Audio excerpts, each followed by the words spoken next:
Já tentei gravar esse vídeo 2 vezes, agora a gente tá tendo certas dificuldades, como vocês podem perceber. Talvez isso seja o cosmos me dando sinais de que talvez eu não conte essa história. Talvez seja, mas aí a gente tá ignorando o cosmos mesmo e vai contar essa história porque pessoas me falaram que era importante eu contar essa história. Eu tô enrolando porque, na verdade, é uma coisa que eu nunca falei aqui no canal das Bi. E talvez seja uma coisa que as pessoas tinham ficado em dúvida no início, quando eu comecei a aparecer mais, né? Porque exatamente eu sempre fui uma pessoa muito privada, eu não falava da minha vida pessoal, então eu não falei como eu saí do armário. Fernanda, quando tá nervosa, ela fala muito rápido, tá? Então é isso, esse é um vídeo... Fernanda Prazer, né? Esse é meu nome, caso você não saiba, esse é o canal das Bi. Tem um outro viado que faz os vídeos aqui também. Tem Cecília também, pra trás das câmeras, mas assim, e é isso. Peraí que meu cadastro tá desamarrado. Não que eu vá andar agora, mas eu preciso de qualquer coisa pra poder, né? Prolongar A gravação desse vídeo. É melhor não ter 2 horas de material bruto. Vou tentar resumir. Quando a Jéssica, lá em 2013, me chamou para fazer parte do canal das Bi, eu era uma pequena sapatilha recém-saída do armário para mim mesma e que não tinha saído do armário para a família. E também, quando eu entrei no canal das Bi, não existia a proposta de ter Fernanda desse lado do rolê, né? Existia a proposta de Fernanda atrás das câmeras, fazendo o quê? Dirigindo, escrevendo roteiro, editando. E eu não tava, né? Eu não fazia participação, não fazia coisa alguma. Na verdade, eu fiz uma participação mínima. Sendo heterossexual. Mentira! Aqui no canal das Bi. O Beth lembra bem. Eu era uma pessoa bem diferente do que eu sou hoje, porque eu estava no início do processo de reconhecimento, né? Então, eu era uma pessoa muito mais fechada, muito mais mal-humorada, por incrível que pareça. Tem uma amiga minha, Fafá, que fala que eu era uma concha fechada. E que aí, aos pouquinhos, eu fui me abrindo e tinha uma pérolazinha lá dentro. Aí, as coisas foram acontecendo, né? Hoje faz 1 ano que eu cheguei do Brasil de volta dos 3 anos de mestrado. Por várias coisas que foram acontecendo, eu acabei não só ficando atrás das câmeras, que é uma coisa que eu continuo fazendo, mas eu também vim pra frente das câmeras. E aí, é mês da visibilidade lésbica, né? E a gente tava eu tô pesquisando muito sobre o assunto, e aí eu me inspirei com Nanete. Eu daria um mundo pra ter ouvido uma história como a minha quando eu tinha 13 anos, porque talvez eu tivesse descoberto que eu era lésbica antes e não com 25 anos de idade, como aconteceu. Talvez a minha jornada de aceitação tivesse sido melhor. Mais inspirada em Nanete e em todas as coisas que eu venho vendo do mês da visibilidade, por que a gente tem que falar de visibilidade, por que as mulheres lésbicas são invisíveis, tanto historicamente quanto dentro do movimento, eu acho que é importante para uma menina que talvez esteja descobrindo o canal das Bi agora, ou uma mulher que esteja com seus 20 e poucos anos e que está confusa e que está passando pelo processo que eu passei com 25 anos de idade, escute uma história que talvez possa se relacionar. Ou até mesmo uma mulher de 40. Ou uma mulher de 40, 50, 60, porque sexualidade é isso, a gente descobre as coisas. Eu sou uma pessoa super privilegiada. Por que eu sou super privilegiada? Porque eu tenho uma família maravilhosa. Os meus pais são pais super carinhosos, são pais que se casaram com 20 e poucos anos e estão juntos até hoje. E se amam até hoje, não é aqueles casais que estão juntos porque tem que estar junto, porque é obrigação da igreja estar junto. Eles estão juntos porque eles se gostam. Eu tenho uma irmã maravilhosa, mais velha, 5 anos, 5 meses e 1 dia, como você pode ver nos fatos sobre Fernanda. Mas é uma família bem heteronormativa, né? A minha família toda, todos os meus tios são casados, todas as minhas tias estão casadas, todos eles são casados até hoje, ninguém se separou, todos eles têm uma média de 2 filhos cada um. Então, é uma coisa bem padrãozinho mesmo, a família tradicional mineira, como a gente gosta de falar. E Fernanda sempre foi meio esquisitinha, mas uma esquisitinha que eu sempre fui, né, das artes. Na verdade não era das artes, não, era dos esportes. Os meus tios também são esportistas, o meu pai também fez muito esporte crescendo, então eles sempre me incentivaram, né, a fazer esporte, o que não é uma coisa que é comum, né, da princesinha. Eu nunca fui tratada como princesinha, né? O máximo que eles tentavam fazer era me dar vestido e boneca no Natal, mas aí depois de, sei lá, 10 anos vendo eu fazendo cara de cu, toda vez que eu recebia um vestido ou uma boneca, eles passaram a me dar. Teve nosso melhor Natal da minha vida, né? Meus Meus pais me deram o melhor presente, que era uma caixa desse tamanho assim, ó, com 100 carrinhos de miniatura. Sabe Hot Wheels? Só que não tinha Hot Wheels na época. Era 100 carrinhos, eu achei isso sensacional. E eles faziam isso não porque, né, porque eles sabiam que eu gostava de carrinho, eles foram lá e compraram um carrinho. E aí me deram um carrinho de controle remoto. Nunca me deram um skate, que eu sempre pedi. Mas isso daí é porque eles são, né, cancerianos, gostam de proteger, de colocar numa bolha, e eles achavam que se eu tivesse um skate, provavelmente eu ia quebrar uma perna. Provavelmente eles tenham razão, porque eu não tenho lá tanta coordenação motora assim. E eu fui uma menina que demorou muito tempo também a ter a minha primeira menstruação, a chegar na puberdade. Então, isso fez com que eu sempre fui uma criança, uma adolescente de 13, 14 anos, bem infantil. Eu não estava ligando para essas coisas, não pensava nisso. Eu fui virar mocinha, né, com 16 anos. Eu achava estranho o fato das minhas amigas ficarem super animadas e me contarem sobre as paixonites que elas tinham para os meninos e quem que elas queriam ficar, quem que elas não queriam ficar, quem que tinha ficado com fulano de tal.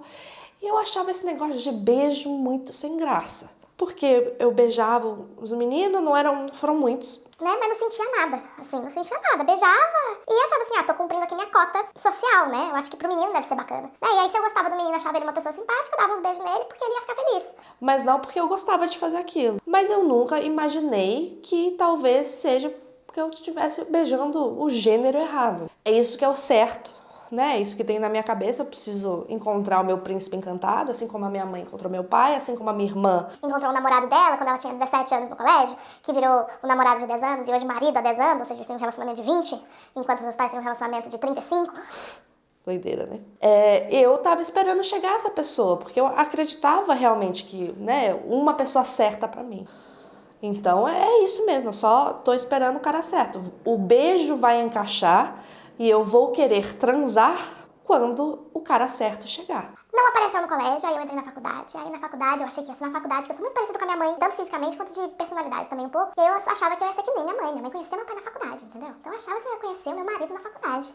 E aí apareceu um menino assim, bonitinho ele, gente fina, bacana, não sei o quê, mas não rola atração, né? Não é ele. Aí eu esperava, ia pra balada com as minhas amigas, héteras, Simone, que tá fazendo live comigo doidada, que a gente vai fazer um vídeo com ela, e a Marina, e a gente saía, as minhas amigas do colégio, e aí ficava com o menino aqui, ficava com o menino ali, mas nunca era, tipo, uma coisa bem awkward, assim, ficava enrolando o menino a noite inteira, conversando sobre a vida, conversando sobre as coisas. Aí no final, quando eu tinha que ir embora, tipo, não era no final, era tipo meia-noite e meia, porque meu pai ia me buscar nas baladas. Eu falei assim, vou te dar um beijo pra você não achar que eu sou chata e tava te enrolando de propósito. Aí eu dava um beijinho e ia embora. Formei, ninguém apareceu, eu falei assim, vai ser no trabalho. Todo job novo que eu fazia, eu achava, ficava procurando ali, quem que vai ser o meu príncipe encantado? E não achava ninguém. E aí, nesse meio tempo, eu fiz amizade com várias pessoas do teatro. E eu tinha um canal que chama Histórias da Ana. E a Ana é do teatro, e as pessoas do teatro têm essa coisa de ser mais abertas, né? Sobre sua sexualidade e falar mais sobre isso. E aí eu acabei conhecendo Fafá. E Fafá é uma mulher que tem uma história um tanto parecida com a minha. Por quê? Porque Fafá foi uma mulher que se descobriu lésbica aos 30 anos de idade. E ela, percebendo que tinha alguma coisa dentro de mim mal resolvida, ficava me fazendo perguntas que ninguém fazia. Então ela perguntava: por que você não sai mais? Por que você não se diverte? Por que você não tá? Você não sente falta de ter alguém pra dividir as suas coisas? Você não sente falta de dar uns beijos na boca, de dar uns amassos? E eu falei assim, não, Fafá, tá tudo bem, tá tudo tranquilo, imagina, não vou colocar pressão, né? Imagina, quando você para de procurar que aparece, né? Esse tipo... E ela falou assim, Fernanda, talvez você esteja, né, estivesse procurando no lugar errado. Eu falei, imagina, Fafá, eu, sapatão, imagina, nada contra. Mas eu não sou. Só que isso ficou na minha cabeça, né?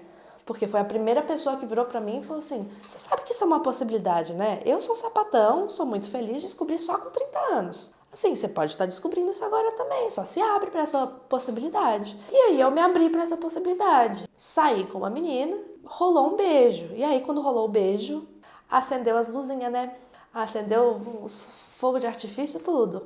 Tudo fez sentido, porque aí eu entendi por que as pessoas gostavam de beijar na boca. O que acontecia com o seu corpo quando você estava sexualmente atraída por alguém. Eu comecei a imaginar, só que aí a questão toda foi, putz, eu tenho 25 anos de idade, passei 25 anos da minha vida sendo hétero na frente da minha família, de todo mundo. Para os meus amigos, não foi uma questão. Por eu ter sido uma pessoa bem introvertida e eu, né, eu selecionei muito bem meus amigos. Eu gosto muito de dizer isso, porque os meus amigos são muito bacanas, não são, Beth? São ótimos. São ótimos, todos eles têm a cabeça super aberta e todos se transformaram em aliados que me mandam mensagem hoje quando acontece qualquer coisa, que acompanham o canal das Bi.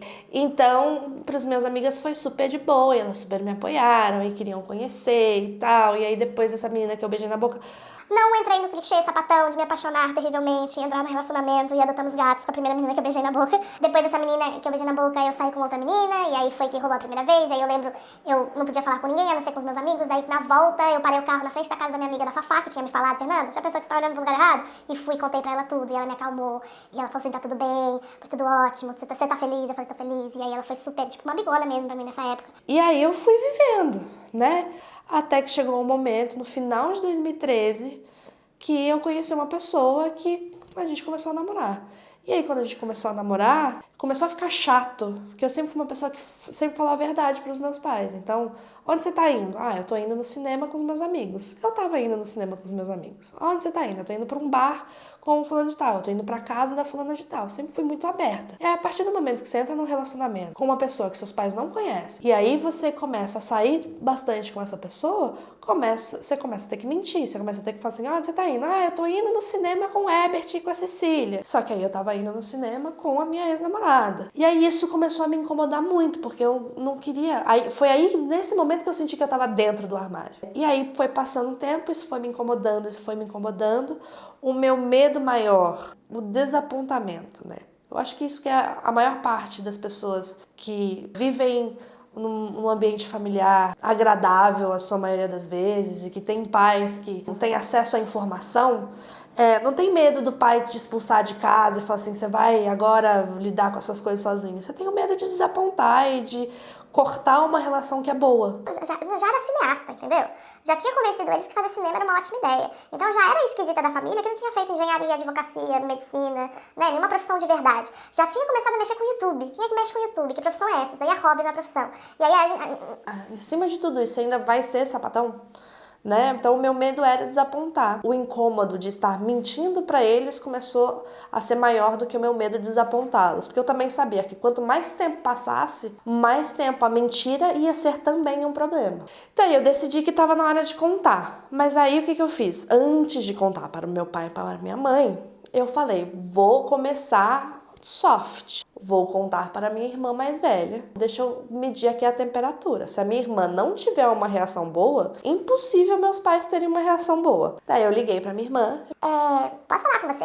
Daí a minha irmã falou, ah, tá bom. E aí esses dias eu descobri que quando eu desliguei o telefonema falando que eu ia pra casa dela, ela ligou pro marido e falou assim, então, acho que a minha irmã tá vindo sair do armário. Não sabia dessa informação até ontem. Cheguei na casa dela, a gente tomou café da tarde, e aí a gente ficou conversando. Ela tava de licença maternidade do meu primeiro sobrinho, então o Henrique tava brincando de um lado pro outro, e a gente brincando com ele, e aí chegou um momento que a minha irmã falou assim, então, você vai me falar o que você veio fazer aqui ou não? Aí eu virei pra ela assim, então, eu tô namorando, e o nome dela é X. E aí a minha irmã ficou super feliz, e falou assim, nossa, graças a Deus, eu sei que você ia morrer solteira. E aí ela chorou, e aí eu chorei, e aí a gente se abraçou, e aí ela perguntou se a mamãe e se o papai sabiam. Aí eu falei que não sabiam, que tava com medo de contar, e aí ela falou assim, não, conta, vai ser tudo tranquilo, conta. Talvez eles demorem um pouco, mas conta, porque daqui a pouco eles resolvem isso. Aí, carnaval chegou, e nesse carnaval, no domingo de carnaval, também foi domingo do Oscar.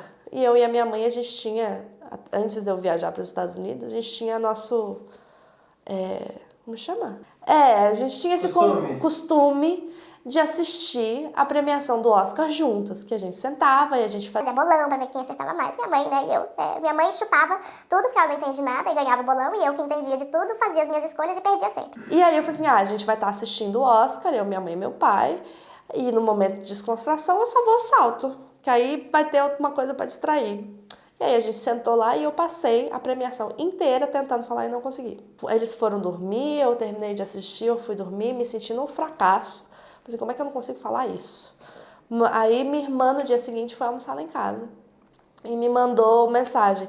E aí, Fernanda, como é que foi? Você não me contou nada. Aí eu virei e falei assim, não foi ainda, vai ser agora. E a minha irmã tava vindo pro almoço, né? Então eu sabia que tinha pouco tempo. Eu desci imediatamente de pijama, sentei na mesa. Meu pai estava montando a lasanha do almoço de família. A minha mãe tava na cozinha. Eu pedi pra minha mãe vir, que eu precisava conversar com eles. Os dois sentaram na mesa. E aí eu falei assim, então, gente, eu tô namorando. Nesse momento, minha mãe abriu um sorriso gigantesco E aí eu completei a frase com estou namorando uma mulher. E aí o sorriso meio que foi embora, rolou uma lagriminha. O meu pai não teve, né, continuou montando a lasanha dele. Continuou na ação. Continuou na ação. Esse Eu interessante. falei assim, não, minha filha, tá tudo bem, não muda em nada. Qual que é o nome dela, o que que ela faz, onde vocês se conheceram.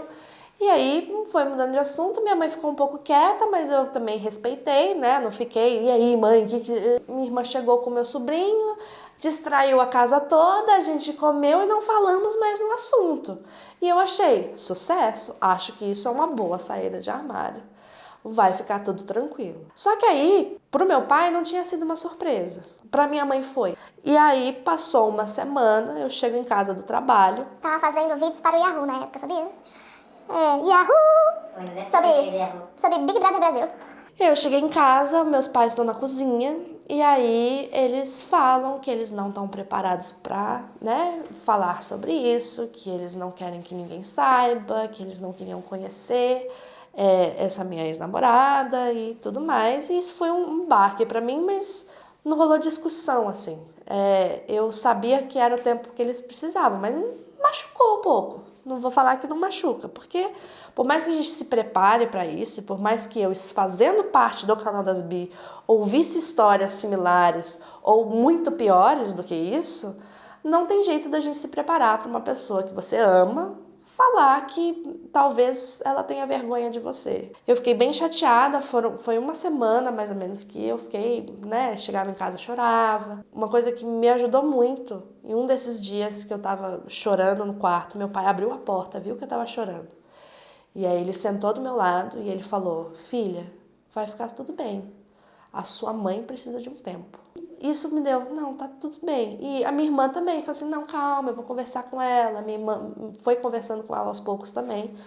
E aos poucos as coisas foram mudando, só que no meio do caminho rolou uma coisa que não estava esperada, que não estava planejada, que foi o quê? Eu recebi as cartas falando que eu tinha sido aceita no mestrado de 3 anos nos Estados Unidos. Nesse momento todo mundo ficou muito feliz, mas ao mesmo tempo eu acho que caiu a ficha de todo mundo, de que se a gente não conseguisse estabelecer uma relação familiar agradável, seria uma ótima oportunidade para eu ir para os Estados Unidos e não voltar mais. Porque para que eu ia voltar para um ambiente que não me aceitava? E aí foi muito engraçado que eu estava indo para o aniversário de uma amiga num sábado.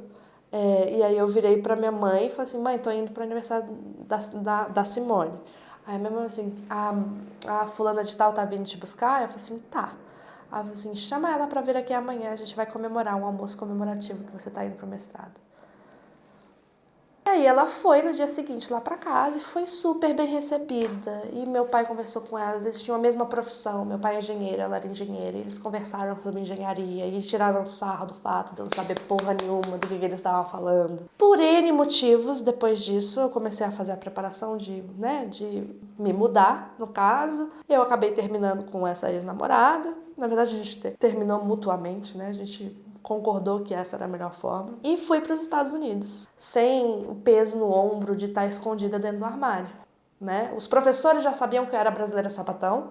Aí quando eu cheguei, eu imediatamente falei assim, não, terminei meu namoro, minha ex-namorada, minha ex-namorada, então todo mundo do curso também já sabia, e foi assim sensacional, porque eu passei 3 anos da minha vida sem ninguém ao meu redor, porque em Ohio não tinha outras lésbicas, era só eu mesmo. Ou então elas eram casadas e, né, viviam numa gruta em algum lugar. Que no Ceará a gente fala que é um dos apelidos da Shana. Gruta? Não tava sabendo dessa menina, eu morava num milharal. E eu passei 3 anos descobrindo que a minha sexualidade era parte, assim, de quem eu era, mesmo eu não exercitando essa sexualidade. Então, mesmo sem beijar na boca, eu continuava me achando lésbica. E eu acho que isso foi muito produtivo pra mim, assim. Eu acho que eu voltei muito mais confiante de quem eu sou e das coisas que eu gosto e das coisas que eu quero pra minha vida depois desses 3 anos. Mas antes disso, tinha passado 1 ano que eu tava nos Estados Unidos. Eu voltei pro Brasil pra ficar 1 mês. E aí calhou, eu sou de Belo Horizonte, né? E aí eu ia passar 1 semana visitando a família, matando a saudade e tudo mais. Calhou do canal das Bi ganhar um prêmio lá em Belo Horizonte. E aí eu e a minha mãe, a gente já tava indo, a gente antecipou a viagem 2 dias e foi antes. Só que aí a gente foi dirigindo pra Belo Horizonte, né? Então rola aquele negócio de ficar 6 horas dentro de um carro, que você fala sobre tudo, e aí chega um momento que o assunto acaba e você tem que falar sobre o elefante que tá no banco de trás. Eu e a minha mãe tivemos uma conversa bem aberta, assim, acho que foi bom que a minha mãe tava dirigindo, ela não precisava olhar pra minha cara pra falar as coisas que ela não tinha coragem, talvez, de falar na minha cara. Eu também não tinha que olhar pra cara dela, então foi fácil de falar algumas coisas, você vai falando assim, ó, olhando pra paisagem. E aí a gente conversou e a minha mãe falou assim, Fernanda, não cheguei ainda no ponto de entender e de aceitar, mas eu sei que o problema não é você. Eu sei que o problema sou eu. E isso daí, pra mim, já foi...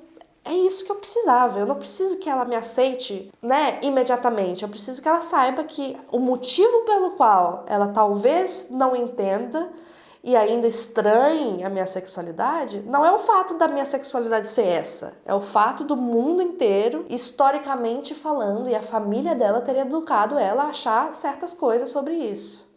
E a partir do momento que ela identifica que o problema tá com ela, com as coisas que ela aprendeu, fica muito mais fácil pra mim, entendeu? Porque aí eu entendo que ela não tá mais achando que eu desapontei ela de alguma maneira. Desde então tem sido uma jornada que tem altos e baixos e tem momentos que ainda, né, os meus pais dão uma escorregada, porque é normal, né? A gente não tem como fazer todo mundo ser desconstruidão e entender, né? Ainda mais a gente que trabalha no canal das Bi, às vezes eu chego lá em casa e aí eu fico falando sobre pessoas não binárias, e aí a minha mãe fica...